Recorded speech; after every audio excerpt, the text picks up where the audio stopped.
Hello, it's Natasha, and in this tutorial I'm going to explain how we set up our teacher training course, which ended up being called OpporTeach.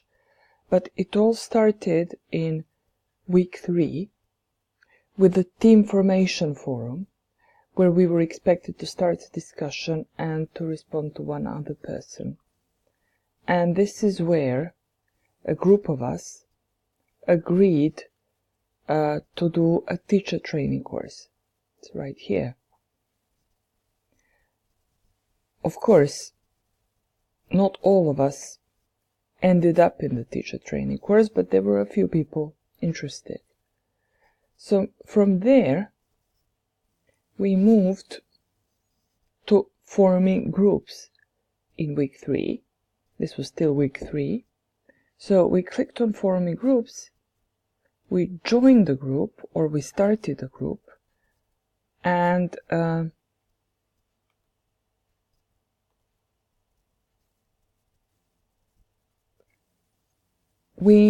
group of us ended up in this teacher training group, as it was tentatively called. Unfortunately, out of 5 of us, as there originally seemed to be, only 3 people ended up working actively on the course, and that's Sneža, Kim, and myself. Okay, so we were a small group, but we were very efficient.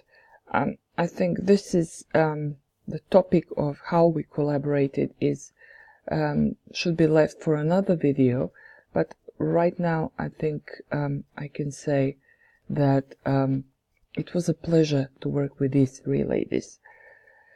And then in week 4, we found out that we were actually collaborative course design group 4, and we ended up working together in our teamwork forum, in our team forum, which was set up just for us. And as you can see, there was a lot of discussion. It started with a welcome message, which I can't find right now. Hello to teacher trainers. Yeah, that was the first one. And even if you click here, you will see there was a lot of communication. People suggesting logos, ideas for the syllabus. And after that, we started discussing the syllabus right there on this page. So we broke it into little sections. And then we discussed each section separately, objectives. We discussed logo, abstract, title of the course, audience and duration, etc.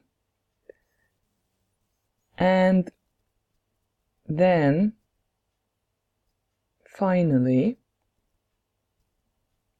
we collaborated on our teamwork policy and on our course syllabus.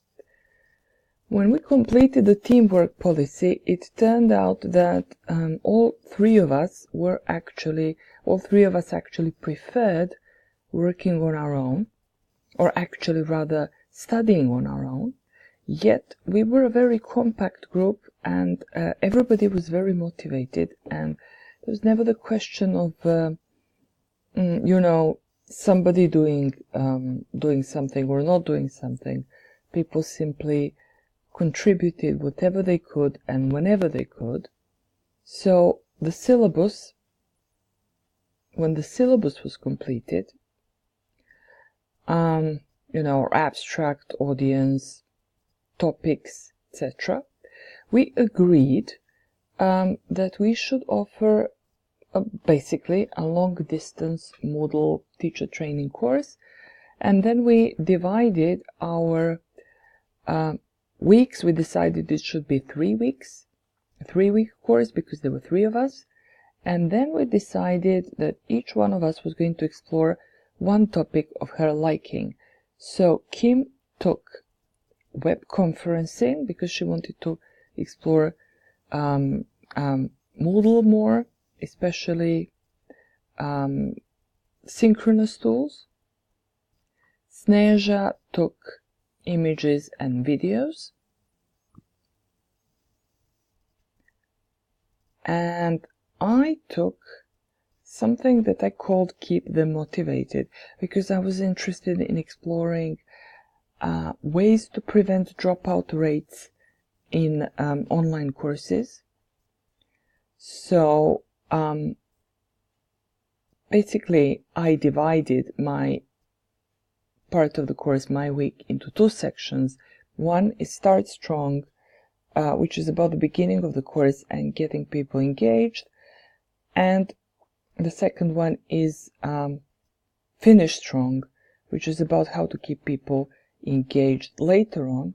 And my idea was to start with each section with a short PowerPoint presentation, then to do something more, not really theoretical, but more practical. So here is a little book about icebreakers in the first part, and then to demonstrate some of the activities, in which case there was an icebreaker type of discussion in the forum, and then there was a more general forum question, which was your favorite icebreaker.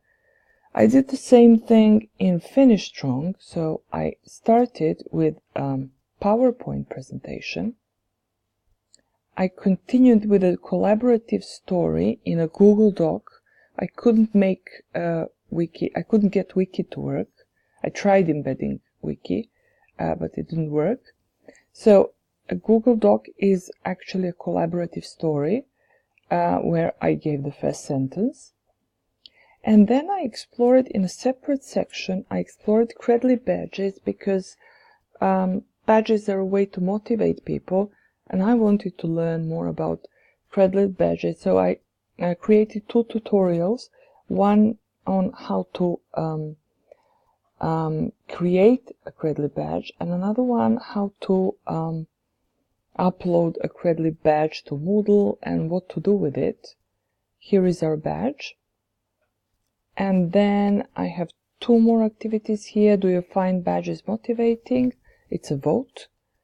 And your attitude to online learning, it's a forum discussion. So altogether, our course gives teachers opportunities to teach online by empowering them, by giving them the necessary tools in Kim's week, and then moves through images and videos, the what of the section. So Kim's week is about the how, Sneža's week is about the what, and my week is about the why people want to participate. So this course is still work in progress, but this is what we've got now. So thank you very much for listening.